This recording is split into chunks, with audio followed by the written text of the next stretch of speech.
మీ అందరి అభిమాన నాయకుడు, గొప్ప నటుడు,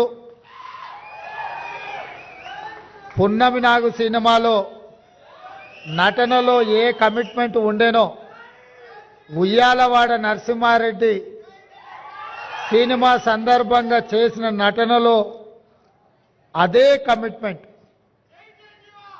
అంటే వారికి సినీ రంగంలో తొలినాళ్లలో అవకాశం వచ్చినప్పుడు ఈ అవకాశాన్ని జారవిడ్చుకోకూడదు, ఈ అవకాశం ద్వారా పైకి వెదగాలని, ఇండస్ట్రీలో నిలదొక్కుకోవాలని ఏ కన్విక్షన్తో కమిట్మెంట్తో వారు తన వృత్తిని చాలా గౌరవప్రదంగా కొనసాగించారో 46 సంవత్సరాల తర్వాత కూడా నటనలో వారి తపన ఈ రోజుకు అదే స్థాయిలో కనిపిస్తుంది. వారే మిత్రుడు చిరంజీవి గారు.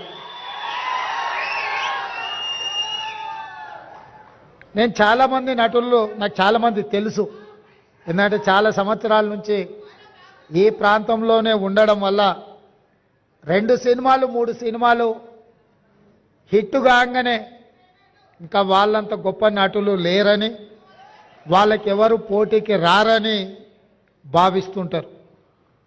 కానీ 150 పైచిలకు సినిమాలలో గొప్పగా రాణించి జాతీయ స్థాయిలో అంతర్జాతీయ స్థాయిలో గుర్తింపు పొందిన చిరంజీవి గారిలో ఈ రోజుకు ఆ కమిట్మెంట్ ఉంది. ఆ కమిట్మెంటే వారిని ఇంత గొప్పగా రాణించే అవకాశం కల్పించింది.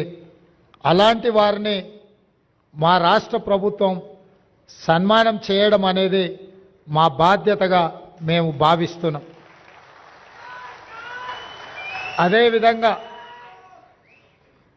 గ్రామీణ ప్రాంతాలలో మారుమూల పల్లెల్లో పెరిగి స్థానిక కళలు వృత్తిగా మార్చుకొని వాటినే ప్రదర్శిస్తూ అందులోనే తమ జీవితాన్ని గడిపిన పద్మశ్రీ అవార్డు గ్రహీతలు వేలు ఆనందచారి గారు, శ్రీ దాసరి కొండప్ప గారు, శ్రీమతి ఉమామహేశ్వరి గారు, గడ్డం సమ్మయ్య గారు, బంజారా కెతావత్ సోమ్లాల్ గారు, శ్రీ కూరెళ్ళ విఠలాచార్య గారు, వీరందరికీ కూడా కేంద్ర ప్రభుత్వం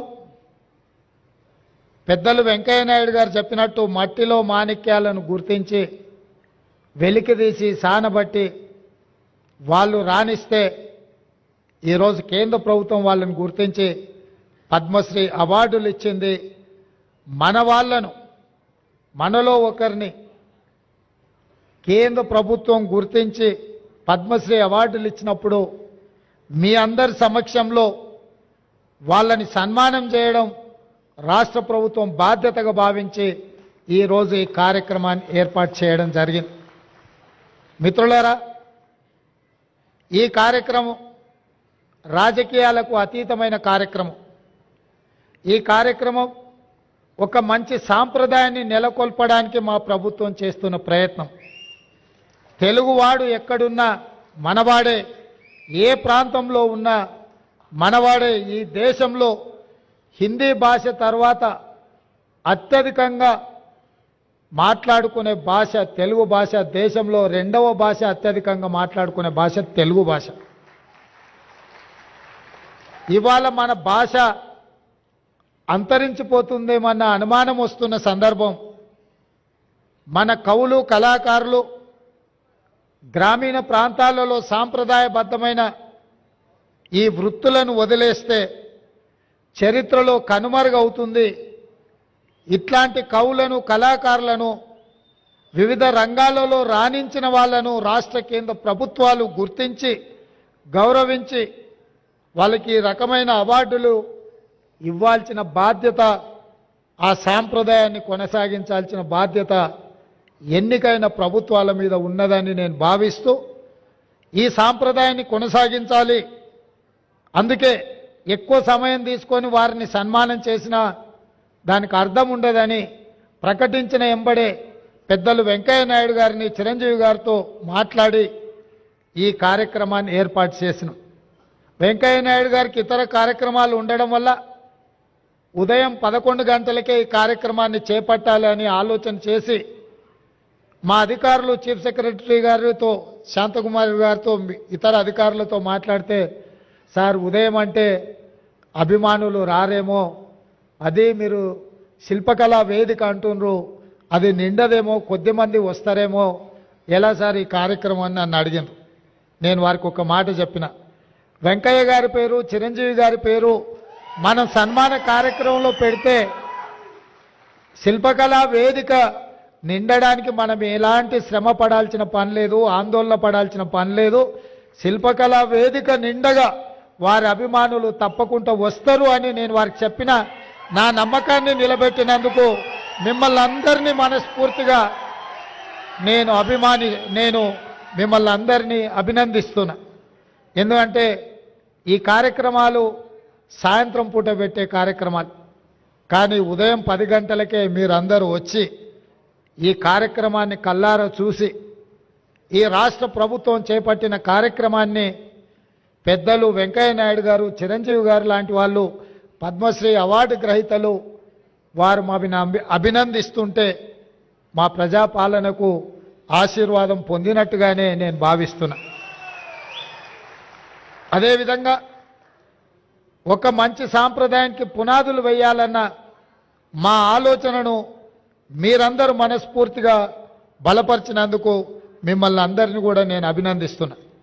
ఈ కార్యక్రమంలో పద్మశ్రీ అవార్డు గ్రహీతలు కవులకు కళాకారులకు జీవితంలో వయసు మీద పడ్డ తర్వాత వెనక్కి మళ్ళీ చూసుకుంటే చప్పట్లు దుప్పట్లే మిగులుతున్నాయి తప్ప ఇంటి ఖర్చులకు కూడా వెళ్ళని అత్యంత దుర్భరమైన పరిస్థితులు గ్రామీణ ప్రాంతాల నుంచి వచ్చిన కవుల కళాకారుల పరిస్థితి. అందుకే ఈ రాష్ట్ర ప్రభుత్వం ఆలోచన చేసి మా మంత్రివర్గ సహచరుల అనుమతితో ప్రతి ఒక్క పద్మశ్రీ అవార్డు గ్రహీతకు 25 లక్షల రూపాయల నగదు బహుమతిని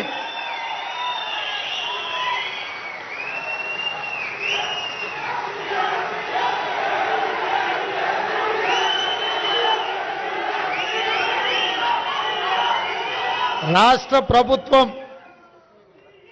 ఈ పద్మశ్రీ అవార్డు గ్రహీతలను చప్పట్లు దుప్పట్లతోనే కాదు, నగదు బహుమతి ఇవ్వడం ద్వారా జీవితాంతం ఈ కళలకే వారు అంకితం చేసి మిగతా జీవితాన్ని కూడా ఈ కళలోనే వాళ్ళు రాణించాలని మన ప్రభుత్వం, ప్రజాప్రభుత్వం 25 లక్షల రూపాయలతోటి నగదు బహుమతి వారికి ఇవ్వాలని మా ప్రభుత్వం నిర్ణయం తీసుకున్నది. ఈ వేదిక మీదనే పెద్దలు వెంకయ్య నాయుడు గారు, మిత్రులు చిరంజీవి గారి చేతుల మీదుగా వారికి ఆ నగదు బహుమతిని ఇవ్వాల్సిందిగా వారికి విజ్ఞప్తి చేస్తున్నా. అదేవిధంగా ఈ నగదు బహుమతితో పాటు ప్రతి నెల వారి ఖర్చుల కోసం, ఎందుకంటే వైద్యము ఆరోగ్యము ఖరీదైంది, ఇంట్లో చిన్న చిన్న ఖర్చులు కూడా ఈరోజు పెరిగిపోయినాయి. అందుకే ప్రతి నెల ఈ కవులకు కళాకారులకు 25,000 రూపాయల పెన్షన్ ఇవ్వాలని కూడా ఈరోజు, ఎందుకంటే వాళ్ళు నిరుపేదలు. దాసరి కొండప్పని చూసింది కదా, మా జిల్లా వాడు, నా పక్కనే దామరగిద్ద మండలం, అత్యంత పేద కుటుంబం నుంచి వచ్చింది.